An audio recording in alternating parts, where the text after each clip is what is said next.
With me now is national politics reporter for Politico, Eli Stokols. He joins me now from the Politico newsroom in Arlington, Virginia. Eli, we just heard that the president-elect last night condemned bigotry and prejudice. Trump has been criticized for not speaking out on the rise of hate speech incidents in the U.S. since Election Day. What do you make of the president-elect's comments last night? Well, these were the comments that we would expect from a president-elect and from an American president.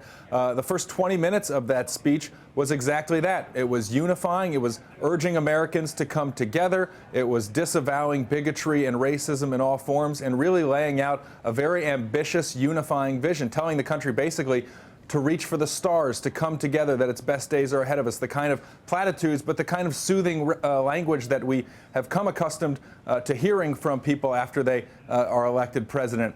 If he'd left it there, a lot of people think it would have been one of his best speeches. But, you know, as he often does, Donald Trump sort of went off prompter, and then for the latter half of the speech really kind of, you know, spiked the football, so to speak. He reveled in his victory. He riled up the crowd. He sort of taunted his detractors, most of all the media, for getting it wrong, spending several minutes mocking the media last night. And so really, the first rally of this thank you tour was really, you know, it was thank you.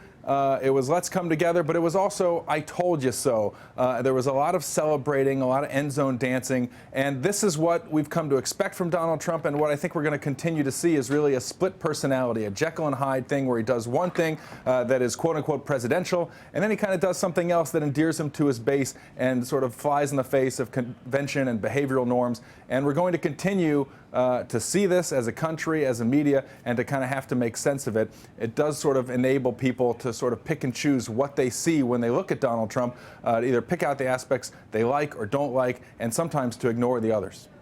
And in that same speech, Trump announced his pick of retired Marine General James Mattis for Defense Secretary. What does this pick mean? What kind of window does this give into the type of commander-in-chief Trump is looking to be? Well, I mean, General Mattis is a big personality, and the reaction to this so far has been really positive, even from Trump detractors and Democrats who look at James Mattis and a really decorated career in the Marines, in combat, and also see him as a very thoughtful person, kind of an iconoclast. Democrats and Republicans alike are looking at this and saying, well, you could have done a lot worse. From sort of that's the low end of the bar, and then the other people are saying this is a great, great pick. And so I think Donald Trump likes to please people. He also likes strong personalities around him. This is the second general that's going to be in his inner circle or cabinet, so to speak.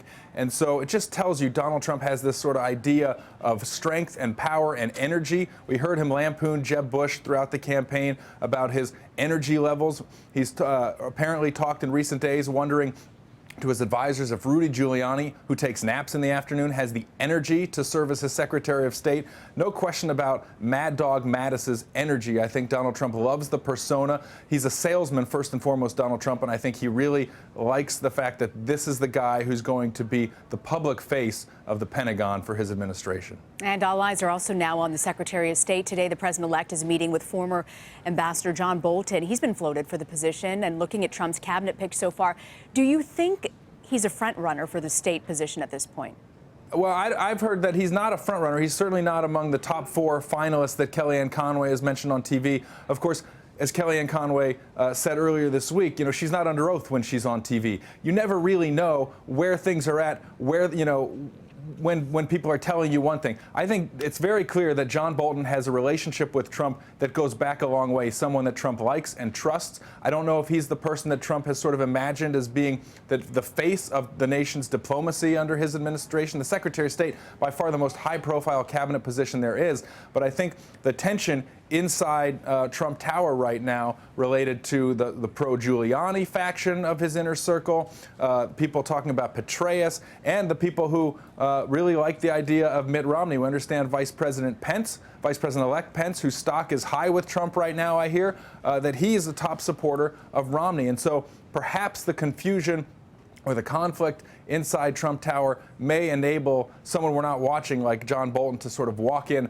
and emerge as the person who becomes the Secretary of State, I think it is fairly likely that you'll see Bolton in this administration one way or another, and fairly likely that he'll be at the State Department. But whether that's as Secretary of State or perhaps Deputy Secretary of State remains to be seen. Certainly, most of the speculation thus far has centered on either Romney or Giuliani, and I think Petraeus is someone who's very interesting and very popular among Republicans.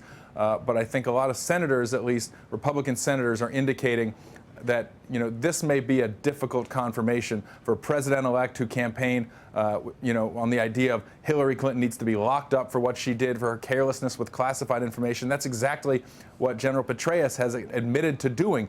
And I think there are a lot of senators who, as much as they like General Petraeus, are not eager for that sort of confirmation fight. Eli, before I let you go, today Trump announced a strategic and policy forum. And so it's a group of business leaders that he's going to call on for insights during his time in office. What role do you think that these people will play for the future president?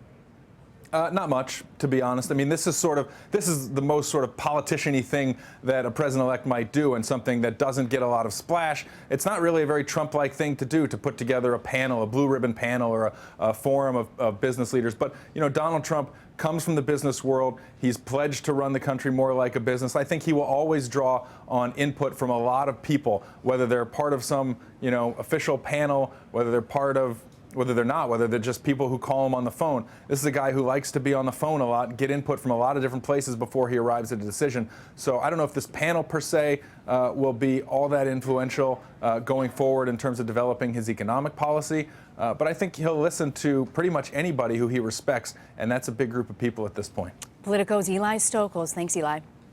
Thank you.